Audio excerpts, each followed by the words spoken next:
they'll have like, you know, At least something. a storyline to go into fall season, like Survivor Series and all that. You know how their I was name just is? thinking about the Nexus thing because I just watched a bit of that SummerSlam match the other day, and I was like, Yeah, they should have done this at Survivor Series rather than just SummerSlam, because this was basically just a traditional match. right. But you know, they needed like a big match for SummerSlam, and that match was so stupid, man. You know, At least Daniel Bryan impressed. yeah, that match hurts to watch. Cena just buried Wade Barrett right in front of our eyes. Like, I remember watching that match. I think I watched that match once after that, because I can't like watch it again. Like, you know, it's like painful memories. Like, Like, I just watch it and then just leave at the ending.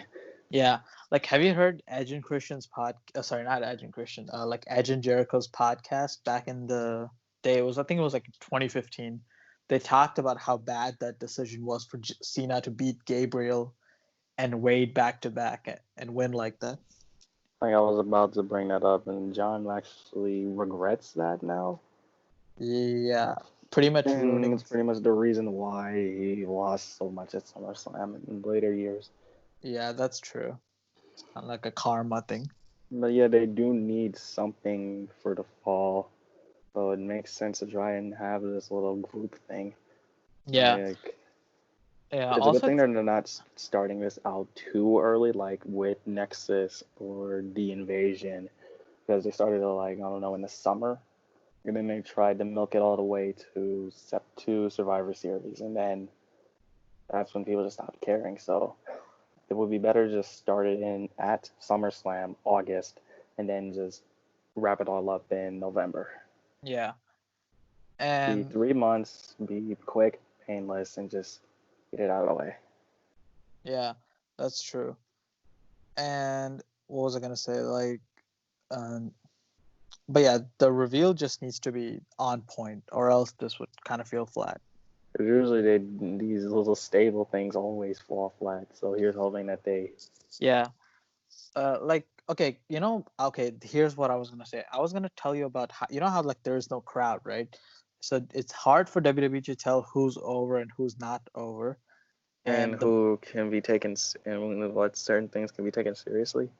yeah, like you can't really tell it with that fake crowd. Uh, like you Like, you can't tell if, say, Sasha's getting over. or Retribution. Like, is this thing like, do people even like it? Or I don't know. Like McIntyre, I like Drew, but it's hard to tell if he's been a good champion since there's no genuine reactions. I think at the very beginning, Drew's title reign would have been favorable. Like, people would have cheered him a lot. And I think he still would have been cheered right now. I think he's a really good champion. He's probably the best WWE champion we've had in a while, to be honest. But yeah. I loved Kofi's title run. Oh yeah, that's true. Sorry, I forgot Kofi's title run existed. Kofi, Daniel Bryan. Right, Bryan. Like, but you know what I'm saying. But he's like, you can tell he's the future of the company. Like, he's going places. Like, they just have to keep building him up and keep using him after he loses it. Yeah, right. All right, how about we do a formal introduction and get us started. Ladies and gentlemen, welcome to W.M.S.T podcast episode number 79 and 80. It's going to be a giant episode. We're going to combine 2 episodes, and we're just going to talk about a lot of topics that we missed from last week after our impromptu 1-week break. So let's get started. Joining me today is the man who always is reliable. He's the Orange Cassidy of the group. It's Cam. What up, Cam? Hello. Hello. All right. So let's get started with part 1 with our wrestling topics. So Randy Orton has been on absolute fire as of late. A lot of people have been saying he's motivated. I don't know what's got him motivated, but a motivated Randy Orton is the best kind of Randy Orton. his heel work has been absolutely amazing as of late. You know what my theory is? Maybe the contract he just signed is some sort of incentive-laden contract where it's like if you can do certain numbers on Raw or something like that, or you can drive up this much internet traffic on Twitter or Instagram, you get paid extra X amount. Maybe that's why Randy Orton all of a sudden cares about what he does because he's on fire. He's doing great. And a question popped into my mind. You know, he's obviously contending for the WWE Championship at SummerSlam. He's going to face Drew McIntyre, which is going to be a great match, in my opinion. Now, the question is, should Randy Orton win the WWE Championship in 2020? Is that something we want to see in 2020? I thought about this for a while, and I think ultimately I would be okay with either guy winning. I think this is one of those matches where you don't mind if the like if Drew McIntyre loses, because I know he's an up and comer and losing to Orton might seem like getting buried, but I don't think so. Like, I feel like losing to Orton, he's one of the greatest of our generation, and um, Drew working with him, I mean, I'm pretty sure he's like honored at this point. So I think he's gonna look great in the match. I don't think it's gonna be that bad for Drew to lose to Orton, and I would be okay with Orton winning the championship. I think it would be interesting to see what a Randy Orton championship run, a motivated Randy Orton championship run looks like. And if Drew wins, you know, that's cool as well. That feud will probably continue. Um, they'll probably have to throw some more guys at Drew. Like, they're gonna have to get more guys because, you know, top guys are missing right now, like Roman Reigns, John Cena, and all that. So I don't know. I think there's a high chance Randy can win, and I think I would be okay with that. So Cam, what do you think about Randy Orton potentially winning the WWE Championship at SummerSlam? He hasn't been this hot since that since the 2018 stuff. Like, you remember the Jeff Hardy and Rey Mysterio feuds Oh yeah, I with remember the those. earlobes and the mask. Like, he hasn't been that hot since then. And I'm glad he's getting this. This is the hottest that he's been in a while. As for him winning the title again, his last title run wasn't the best, so I say give him the belt. I say have him win the belt because the last title reign is just going to be remembered for House of Horrors and Jinder Mahal. I think that's a great point.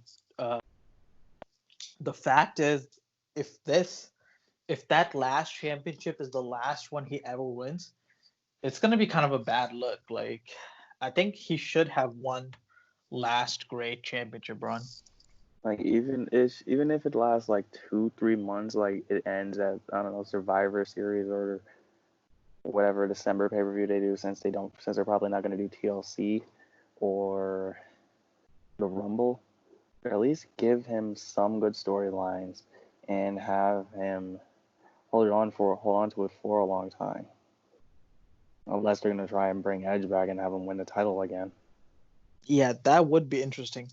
One rumor I heard recently was Edge wins at SummerSlam, feuds with a bunch of people until Royal Rumble. Orton wins the title at SummerSlam. Then Edge wins at Royal Rumble, and then Edge versus Drew McIntyre at WrestleMania, passing of the torch match, so Drew can get a reaction, get a ovation from the crowd like he missed it from last WrestleMania. That's a theory I've heard. I think I would be okay with that one as well.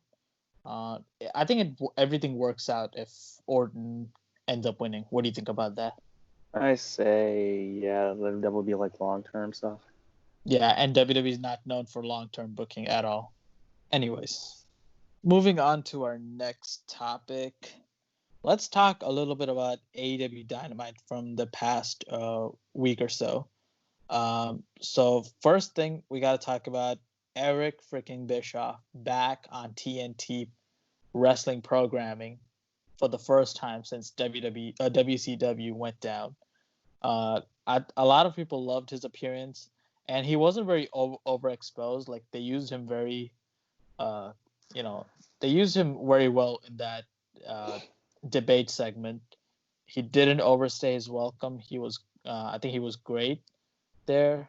And a lot of people are wondering, is Eric Bischoff signed with AEW?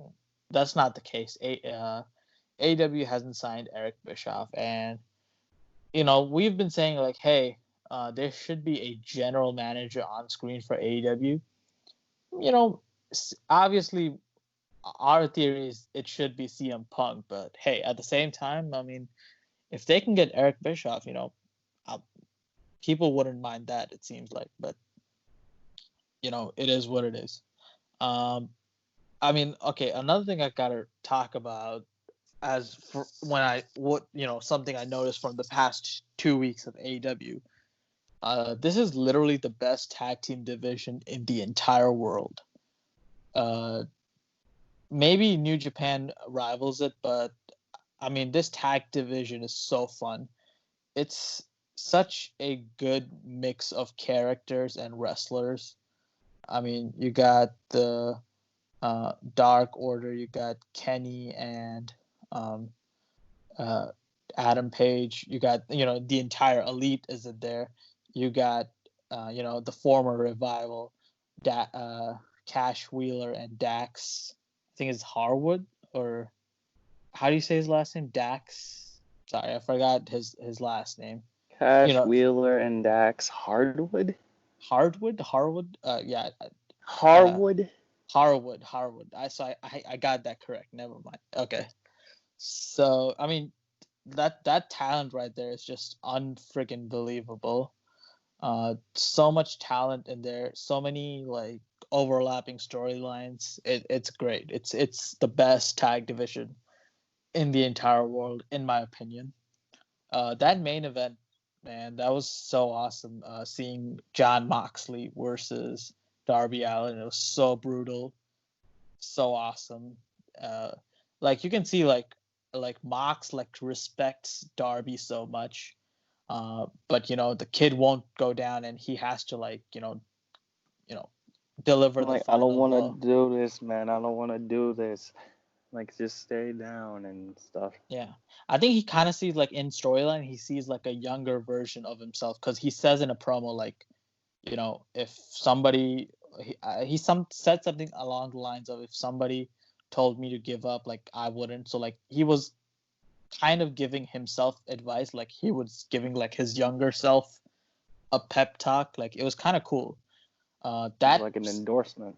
Yeah, it's kind of an endorsement. And guess what? That segment, that like whole main event, like popped ratings big time. Like AEW won like huge against NXT, and that main event was like the most watched segment on both shows. So props to both guys. I mean, Darby is the future of the company. Mox is like the present. He's on fire. Amazing, good stuff. The other thing I want to talk about was Matt Cardona, aka Zack Ryder. He made his in-ring debut this week. He looked pretty good. He looks jacked. Still got the same finisher though. Might want to change it. I think I kind of like him teaming with Cody at first, because I didn't want them to have a thing where Matt Cardona would turn on Cody like Sean Spears did last year. So I'm glad they kind of held off on a heel turn. I feel like a tag team run for the first few months would work better. Maybe he can turn heel later, but I feel like, I don't know, like a wrestler like Zack Ryder, Matt Cardona. Like, I don't know if I can say that name over and over again. I don't know if somebody like that can be a heel. I feel like he's way too over with the crowd, although you can't really tell that because there is no crowd. Again, same problem with WWE. He's too much of a face to be a heel. Like he just seems like such a face. Exactly, and I mean he's the he's the true Long Island IC. Like, you can't hate that, man. Yeah, I think he's definitely like got a future as like a big time baby face in the company, to be honest. So, I don't know. I'm looking forward to seeing what he does more. I Do you do think? see him winning the TNT belt soon, but just not now. Yeah, Because I don't really see anyone taking the belt off of Cody just yet. yeah. Also, do you think he's gonna have a more defined character going forward? Because he's currently just playing his real life persona. I mean, it's a real name, Matt Cardona. Like, I don't know. It doesn't seem like, you know what I'm saying? Like, it doesn't seem like a main event wrestler. You know what I'm saying? Like, do you get it? Like, what do you think? Like he's just gonna be mid card pretty much. Yeah, that kind of sucks. Like, I want him to kind of taste the main event because he never got to do it in WWE. I want to see what a Zack Ryder main event push looks like. I feel like that can be exciting. You know what I'm saying? Like people do want them. Like wrestling companies want to see new, or have always wanted to give some of these newer people opportunities, but they always just shut it down. Like, do you want to see him get a main event push? Like, nah. Like, I say try with some of these newer people because try. Why not experiment and actually try something different. Keep the fans on their toes. Keep the companies on their toes. If it doesn't Yeah, work, it doesn't work. If it works, then keep them and keep going with them. yeah. Anyways, I don't know, but okay. One small thing about Zack Ryder, though, I agree with you. I think they should try it out, but do you think they should change his name? Like, don't you think the name Matt Cardona kind of sounds way too vanilla? Like, what do you think about It that? sounds generic, but it doesn't really roll off the tongue well. Yeah, it's like a jobber name of sorts. Like I don't it's not know. like Sean Spears rolls off the tongue well, to be honest. Yeah, but Like Matt I'm Cardona doesn't. like I don't know what name they're going to use, but if they replace it, but if they keep using the real name, then I won't mind it anyway. Yeah, I feel like even if he has a vanilla name, he can have it like an amazing character, and the name wouldn't matter as much. You know what I'm saying? Like, I feel like they need to let him cut some promos and define his character. They have a lot of time to do it. I'm definitely looking forward to that process. So one last thing I wanted to talk about AEW this week was the AEW women's division. Let me tell you something, man. This division is absolutely hot garbage. Like, women's wrestling as a whole is having like this renaissance, right? Like, they're having, uh, you know, this like division, the women's division everywhere is like thriving, except AEW. Like, uh, AEW has been doing a lot of things well. They have had their ups and downs, other than their women's division, but their women's division is like noticeably really, really bad. It's basically like WWE's cruiserweight division from Raw back from a few years ago. That's what it's like, kind of. I mean, they recently Where it's signed. just Yeah, them not doing anything with them and just, hey, have a bunch of random matches, even though we have a champion and we're not really gonna use them and not gonna make that many contenders and we're just gonna have many of these people show up, but they're more or less disposable because who cares? right. And that's the attitude I feel like Cody has, because I don't think Cody likes women's wrestling. Like, they had a whole storyline in Impact about the fact that Cody doesn't like women's wrestling, and he would literally, there was a segment where he would pay a knockout to not wrestle Brandy Rhodes. Like, maybe it's like some real life stuff seeping into the booking, because it feels like AEW does not like women's wrestling. I mean, they recently signed a freaking like Cameron from Ariane Andrew from the Funkadac. Funkadactyls. Are you kidding me? The Are you one that serious? The one that pinned Naomi on her chest. So bad. I mean, I Like, saw some. surely you're a fine wrestler, and surely you're nice if we ever meet in real life on the off chance, but that's pretty much you're gonna be your reputation. You pin someone on your stomach, and you said that Melina Alicia Fox is the greatest wrestling match ever. Unbelievable. I mean, I I saw some Twitter users and Instagram users be like, "Oh, she's been training to come back." Like, I don't care. Like, this women's division is so bad. That stuff doesn't matter to me.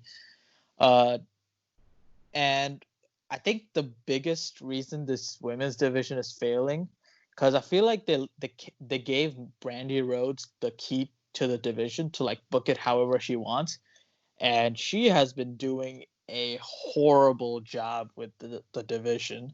I'm sure she's like the head booker of the division because she's the one who's kind of like the face, quote unquote. She's like the Stephanie McMahon of the women's division. She's been doing a horrible job with the division. I mean, look at the early booking of this division. Like Riho was done absolutely dirty with her first title run. They never even explained why she was off TV. They made her look like a freaking chump. Like they made us think she wasn't on TV because she doesn't care. The reality was she wasn't on TV because she had prior dates in Stardom. She had to,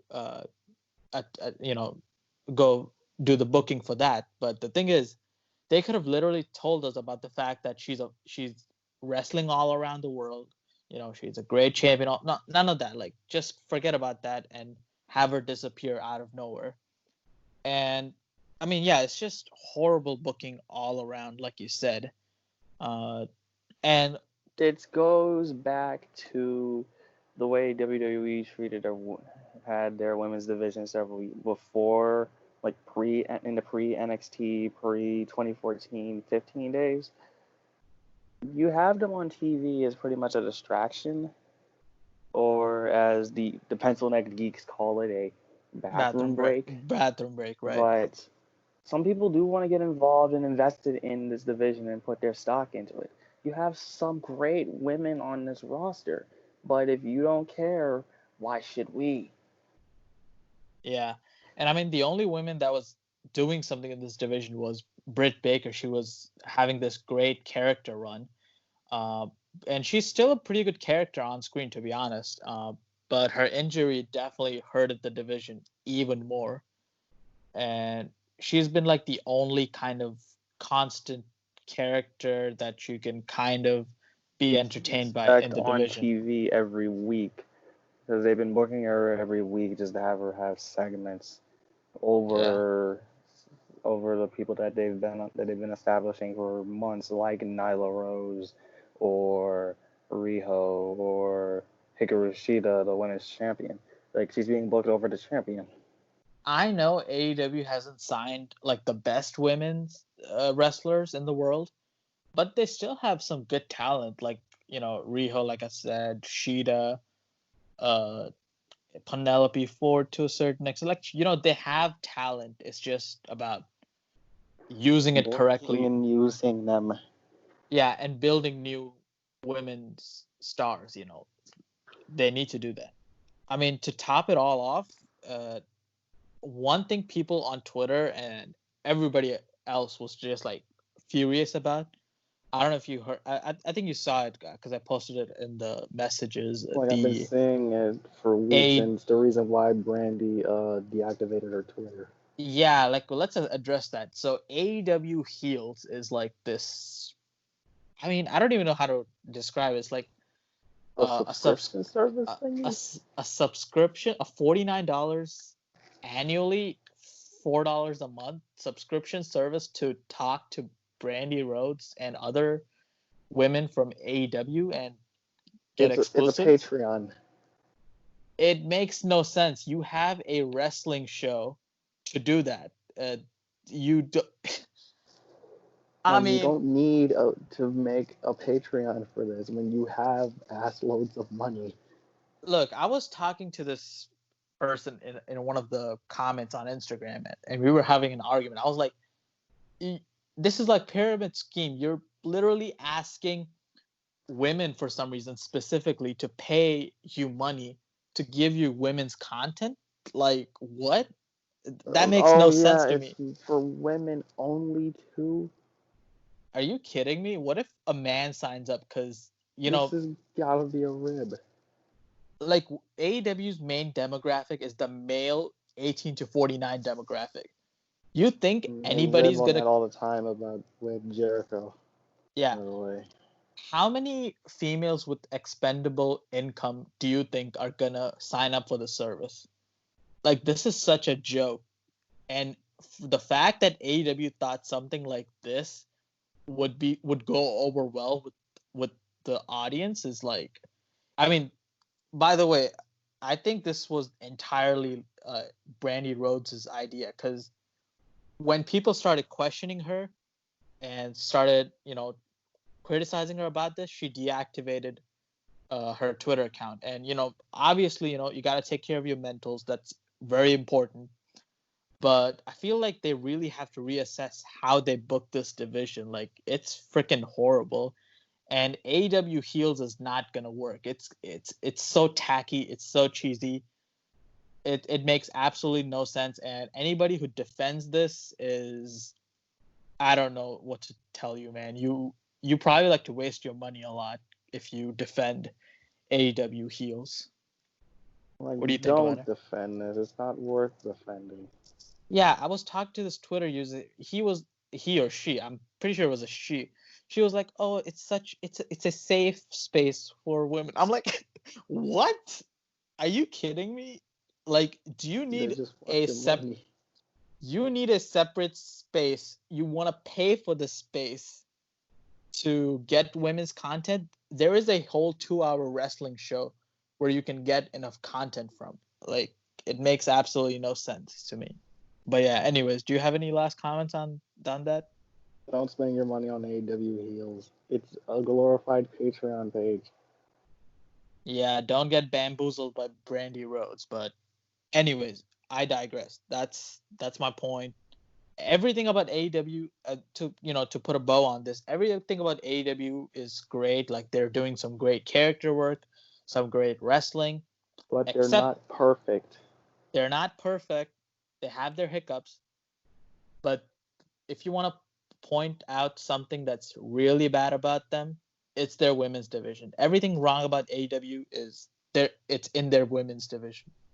And at this point, the best thing they can do is either sign more talent like Deanna Perrazzo or somebody, She's like a in Impact now. she is. Honestly, AEW should have signed her. They needed her.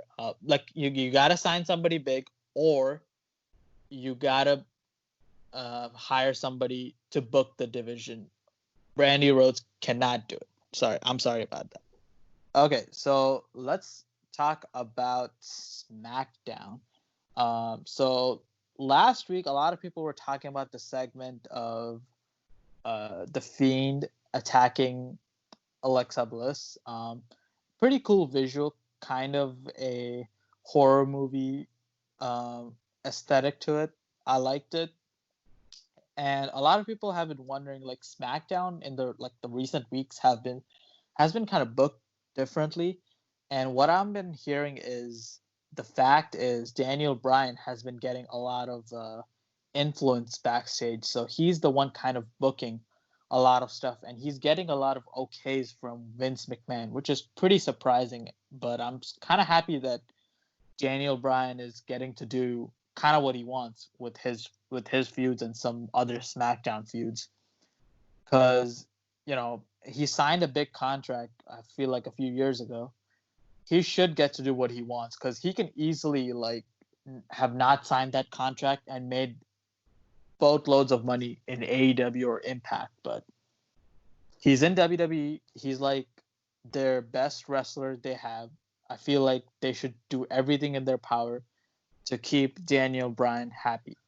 Um, the other thing we have to talk about is this retribution thing.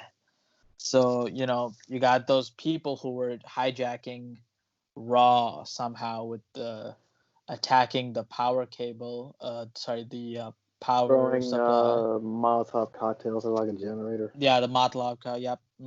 Yep. Those people. The Retribution, spelled in all caps, by the way. And then they attack SmackDown's ring set. They basically just raided the SmackDown PC venue. They just raided the ring area for SmackDown and just started taking the place apart. Started vandalizing stuff. One of them had a chainsaw, and I think a few of them started jumping the quote unquote fans, which are just the PC extras. They tried to make this look like a real thing. Like, this is serious, this is real, holy shit, this is scary. But it just doesn't feel right. Like, it doesn't feel like this is an unpredictable thing. If this was live, then yeah, this would be unpredictable. But it's taped, and there's no audience. Bless y'all for trying, but yeah. That's it just probably the doesn't feel biggest. right. That's probably the biggest problem with this. First thing is they're all dressed in black with a face mask, so you can't see them. So you don't have a face, to have a reaction to. That Right, hurts it's it. the GTA robber masks Right, exactly. with And hoodies and stuff. They're all in black. that's like the problem with the entire no crowds shows. Like everything kind of feels like super produced. Like, you know what I'm saying? Like everything feels like a sketch to like a T. Like that's what it feels like. Everything is like not organic. Everything is overproduced, and it the crowd not being there, it gives you that feeling of, oh yeah, this stuff is a work. Like you can see it's a work. Somebody's working us. Like it doesn't give you a genuine organic feeling when you're watching it. Like, I'm sure this will be a interesting thing as the weeks go by, but for now, this just feels like a overproduced type of thing. It's like overproduced type of thing. Oh, and a side note, the cinematic matches are like that.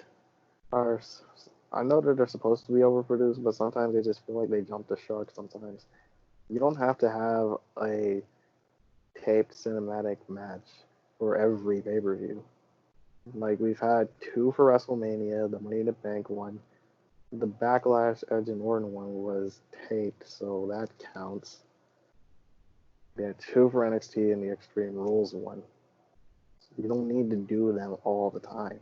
So even and with most of them being hit and miss, you don't need to do them all the time.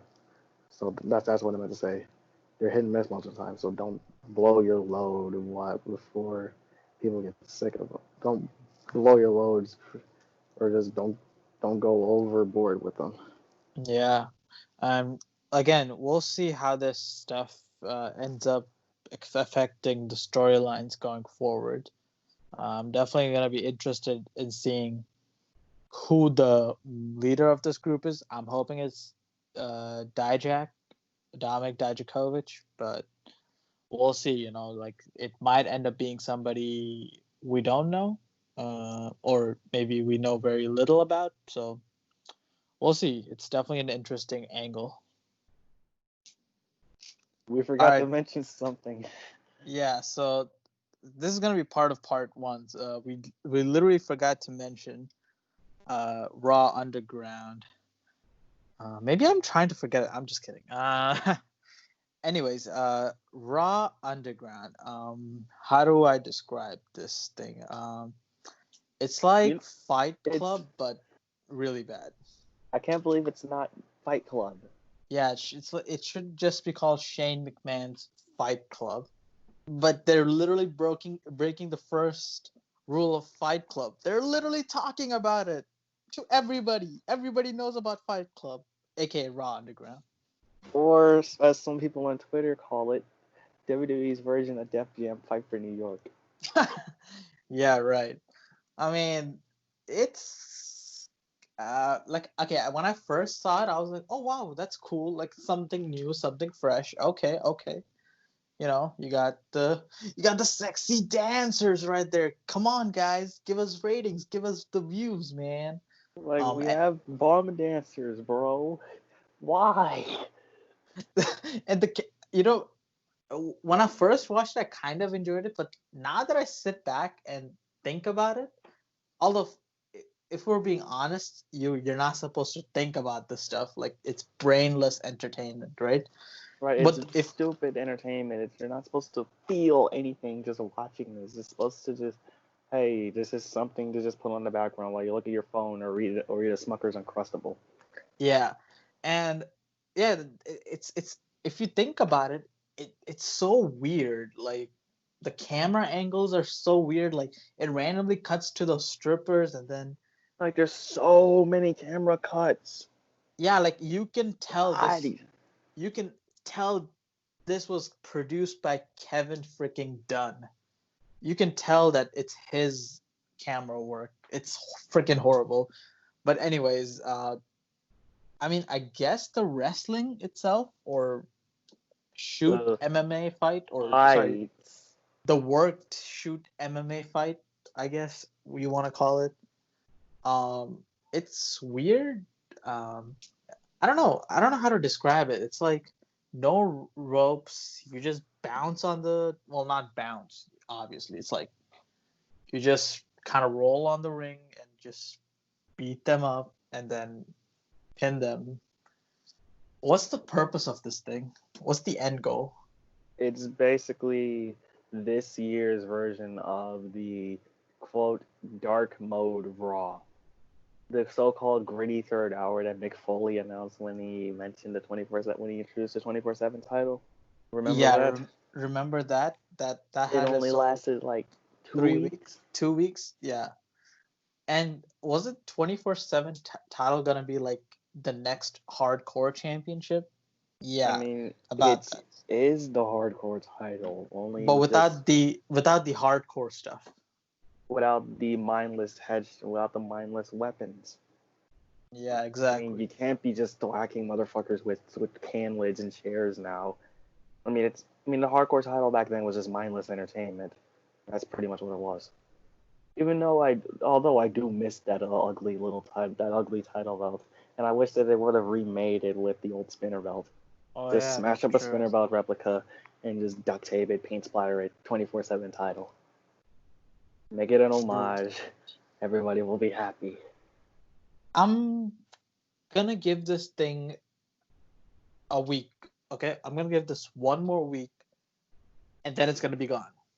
So we'll come back to this podcast. I bet it'll be gone by September. Let's come back here 2 weeks from now, and let's see if this thing still exists. Hey everyone, hope you enjoyed that video, and make sure to like, share, and subscribe. And click on the channel to check out some more awesome videos like our movie and wrestling debates and our interviews with people like the Wrestling Classic and Jordan Jomo from the IGWC. And we are definitely looking into delivering you all some more content in the near future, so definitely be on the lookout for that. And thank you for your support.